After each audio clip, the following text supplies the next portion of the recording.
And I call Mr. Stewart Dickson. Thank you, Principal Deputy Speaker. And again, I would just like to very briefly add my thanks not only to the Chairperson but particularly to the committee staff who worked so hard and so diligently and so impartially on our behalf in delivering this report. Principal Deputy Speaker, during the first phase of this inquiry, the Social Development Committee was asked to accept the Minister's account of who he met with on the 16th of April 2012, despite overwhelming evidence to the contrary. We essentially had two options. Either we accepted that the Minister had deliberately misled us, or that we had uncovered a staggering level of incompetence. On the weight of evidence considered, and because the committee could simply not believe that the Minister could display this level of incompetence, we found the statement who he had thought he had met was deliberately misleading. I would go further in saying that, given the overwhelming evidence that the meeting was with Turkingtons, to ask the committee to accept that the Minister believes otherwise is insulting to members' intelligence, to this House, and most importantly to the public.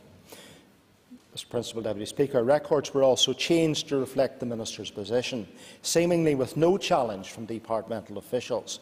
Yet the Civil Service Competency Framework lists, and I quote, allowing inaccurate records as an example of ineffectual behaviour, even at the most junior levels. It is therefore difficult to understand why senior officials allowed the Minister's position to be sustained. There was no ambiguity about the facts and no options. I find it extremely alarming that the Department would adopt a position based on the Minister's beliefs, especially when they fly in the face of clear factual evidence. Following the events of the last several months, this looks like the final brushstrokes in a picture of an utterly dysfunctional government, on top of the failure to manage budgets and effectively agree on ways forward for the most challenging issues in our society. We can now add, and I quote, Minister found to have deliberately misled committee. Such behaviour would trigger serious repercussions for ministers in other parts of these islands.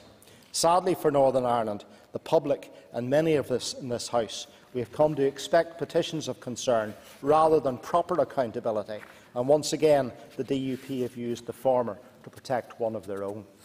Today's motion simply calls on this Assembly to note the contents of a first phase report, which includes an unfettered minority report.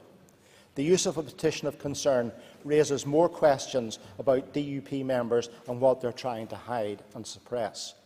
If you have a valid and reasoned case to make, why not come to this House and do so without resorting to an unnecessary veto?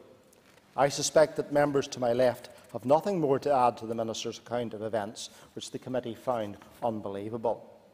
The report's findings and the DUP's concerted effort to suppress them demonstrate the need for an urgent reboot of these institutions. The petition of concern mechanism, which now frequently makes a mockery of Assembly oversight, should be abolished and replaced by a majority voting system as part of a majority-weighted voting system as part of a process towards achieving a level of accountability expected in a normally functioning democracy. A single party should not be able to override the wishes of this Assembly as a whole.